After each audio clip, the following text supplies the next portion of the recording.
Yang keempat, para ulama, dai dan hakim diharuskan menghiasi diri dengan akhlak yang mulia ini. Artinya tidak emosional, ya, lebih tenang. Dia hanya boleh marah kalau sudah hukum Allah dilanggar. Kalau sudah haknya Allah pencipta, itu yang dicontohkan Nabi SAW, baru beliau marah. Saya daripada itu tidak ada sama sekali marahnya. Dalam sebuah riwayat dikatakan Nabi SAW lagi duduk di majelis di masjid, ada satu pendeta Yahudi datang, spontan datang tiba-tiba, langsung imamannya Nabi di kepala ada, melilit di leher beliau, ditarik dari belakang sama dia di masjid. Ya. Tidak kita samakan dengan Nabi SAW, tapi contoh misalnya saya lagi duduk pengajian begini, Bapak Ibu lagi duduk, ada orang nyelonong tiba-tiba masuk tarik kopiah saya, marah gak kira-kira? Hah? Sedikit sekali yang dukung saya ini. Yang lain berarti tidak ada yang marah.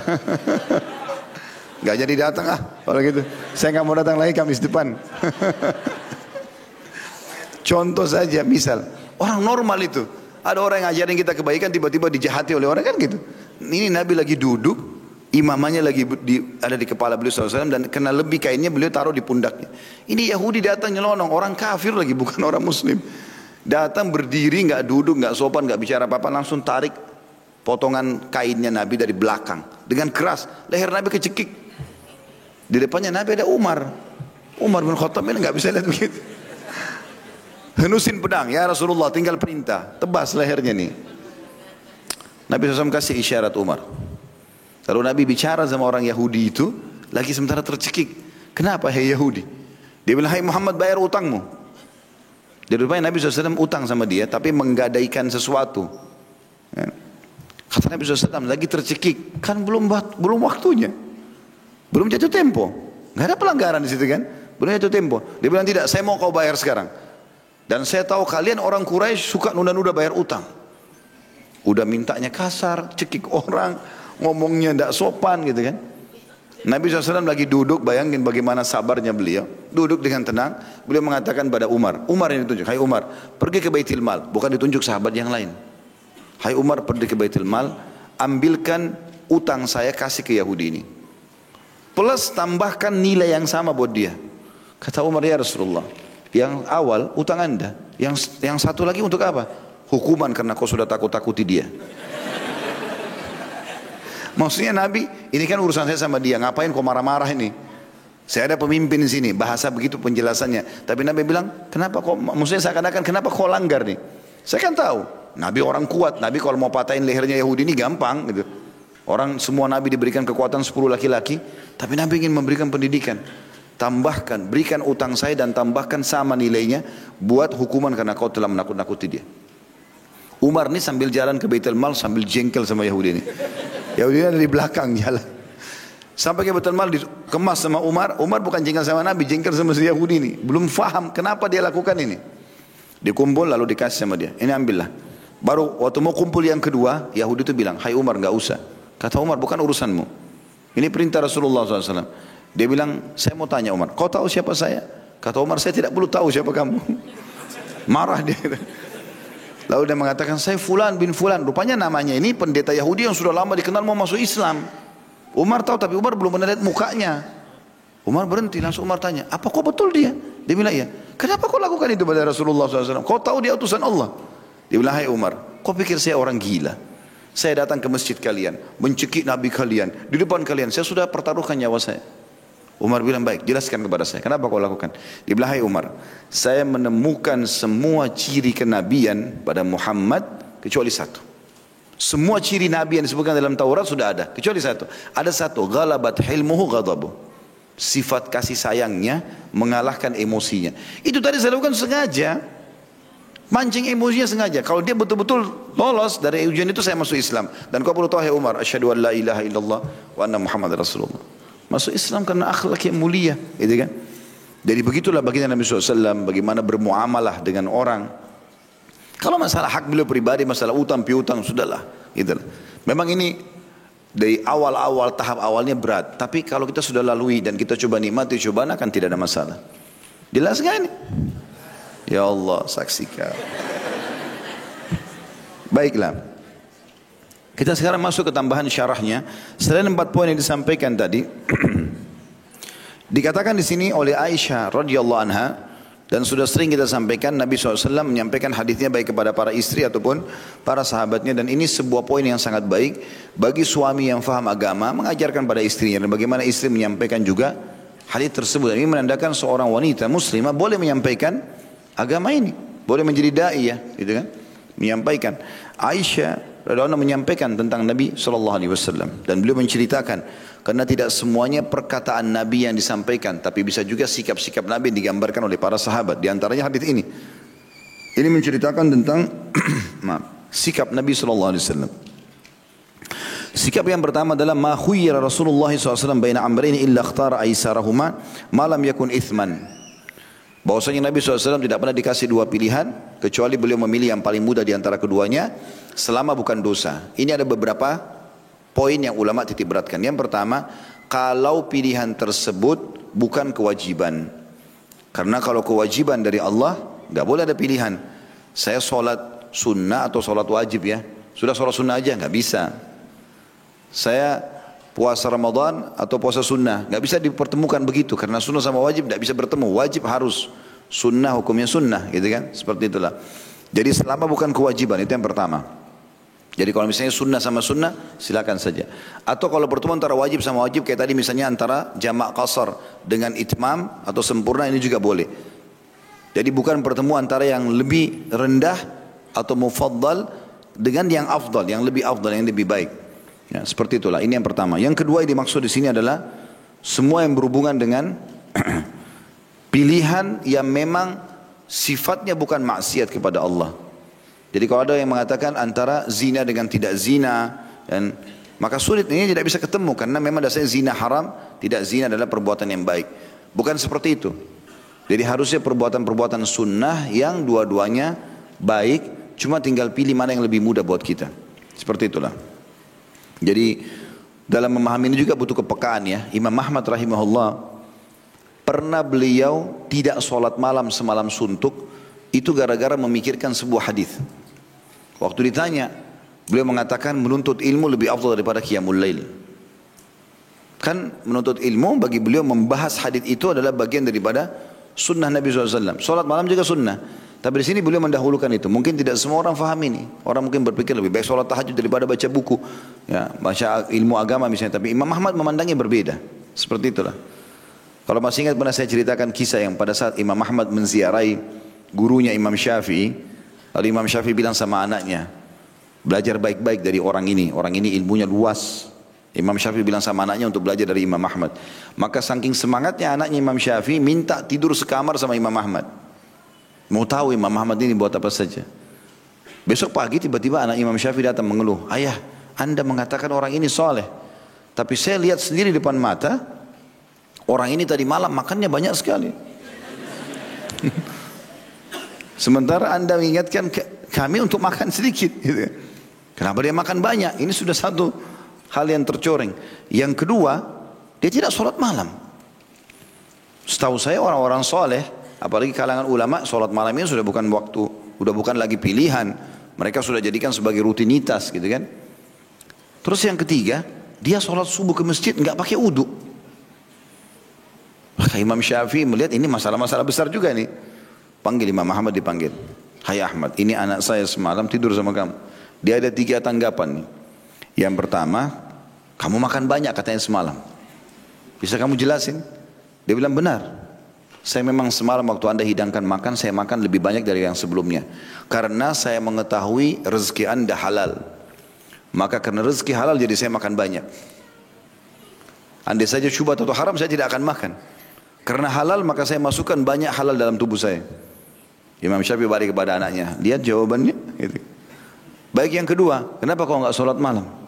Sholat malam ini memang sunnah, tapi ini adalah orang yang kelas. Sekali berbeliau ulama enggak bakal tinggalin itu. Karena Nabi SAW mengatakan jangan tinggalkan sholat malam, karena itu kebiasaan orang soleh sebelum kalian.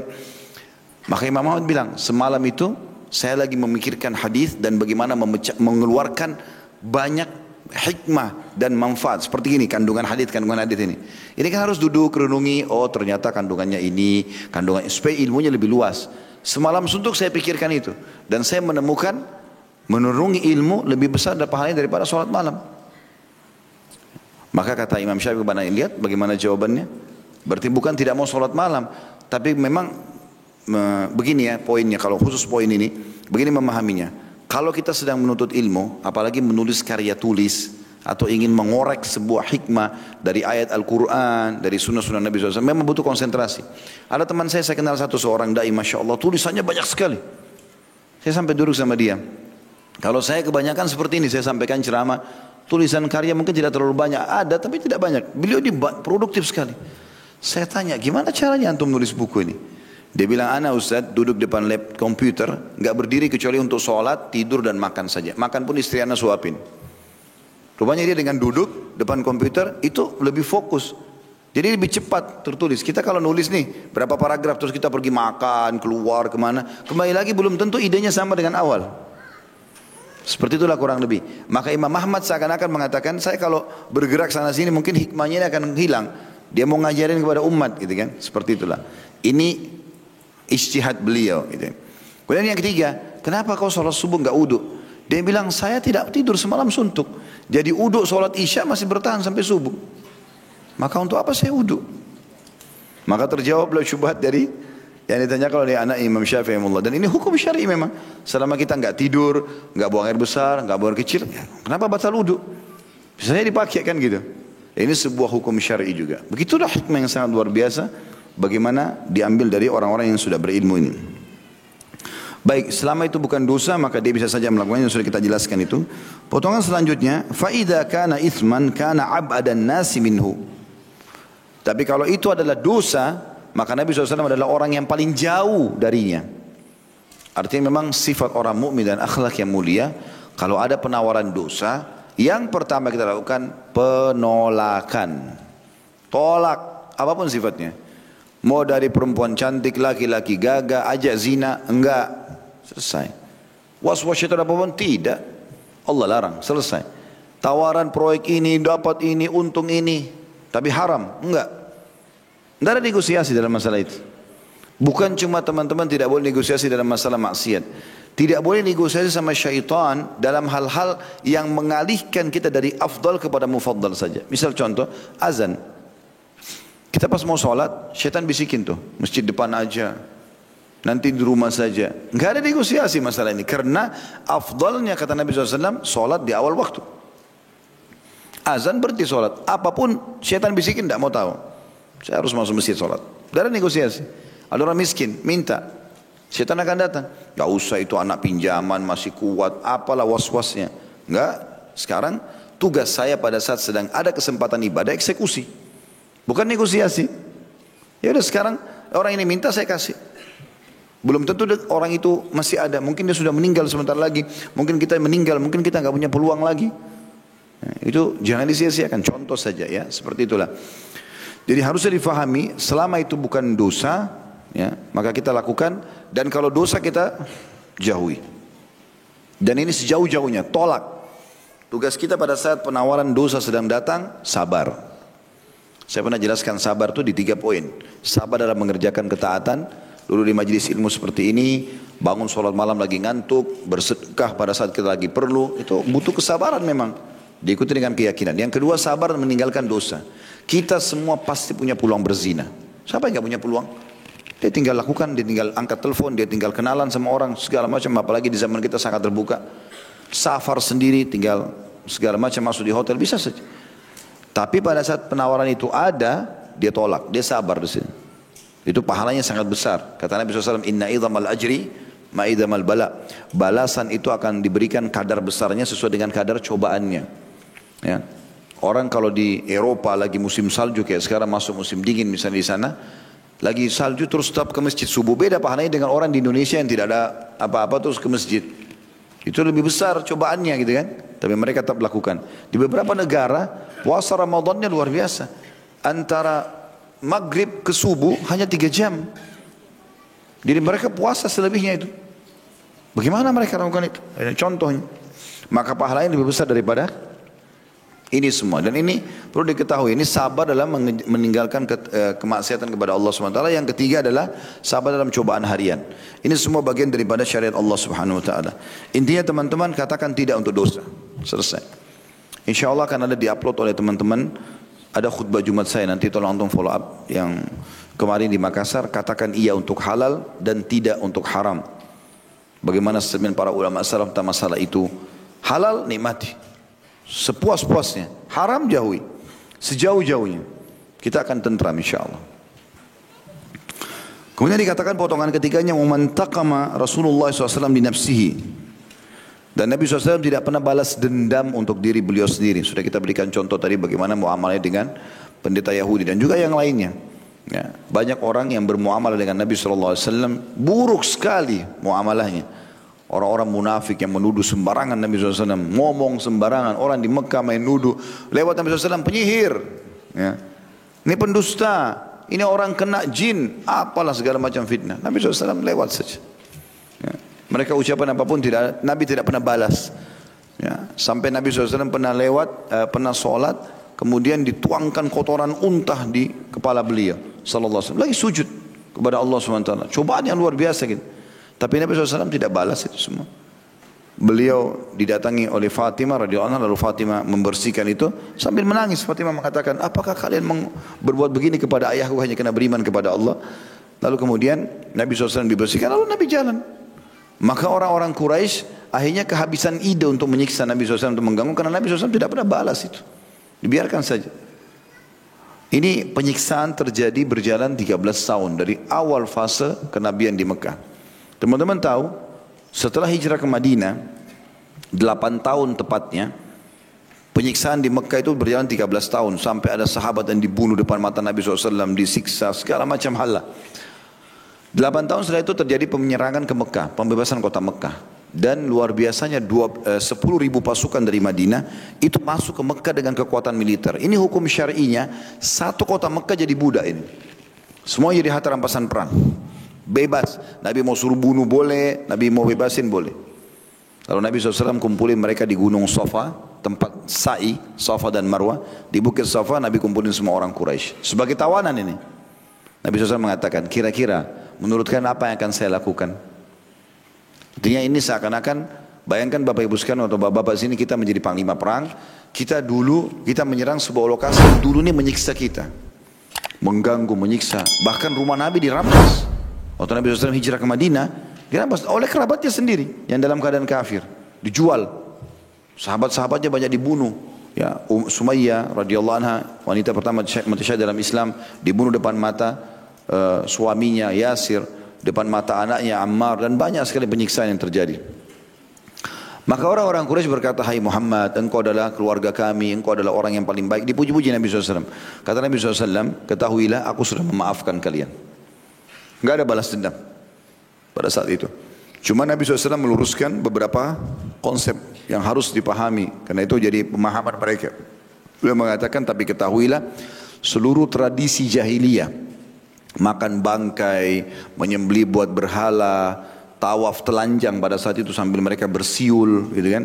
Karena di Mekah pada saat itu syaratnya mereka sebarkan waktu itu, kalau mau tawaf harus pakai baju dari Mekah. Kalau orang tidak mampu beli, maka dia tawaf telanjang di Ka'bah, di rumah Allah. Semua itu kata Nabi SAW, dan disebutkan beberapa tradisi ada di bawah telapak kakiku. Sudah nggak ada lagi sekarang. Seperti itulah. Lalu Nabi SAW hancurkan berhala-berhala mereka di depan mereka untuk memberikan penyadaran kalau ini patung dan tidak bermanfaat. Tapi kita lihat bagaimana Nabi SAW tidak balas kejahatan itu dengan kejahatan. Berapa kali orang munafik sakiti Nabi SAW, dan berapa kali sahabat. Yang paling kental itu adalah Umar bin Khattab dan Khalid bin Walid. Selalu mengatakan, ya Rasulullah, perintah saja, kami tebas lehernya. Ini kan penjahat, ya, munafik, ngomong sembarangan semaunya sendiri. Ini yang mengaku Rasulullah tapi begini, ini yang mengaku begini, kenapa suruh kami ini, kenapa begitu dan begini. Di belakang tapi, di depan Nabi nggak ngomong. Kalau Nabi tanya, oh kami cuma bercanda, gitu. Maka sahabat berkata, ya Rasulullah, tebas saja lehernya. Kata Nabi SAW, jangan. Nanti orang-orang akan mengatakan Muhammad membunuh sahabat-sahabatnya. Mau tidak mau mereka sekarang mengaku muslim.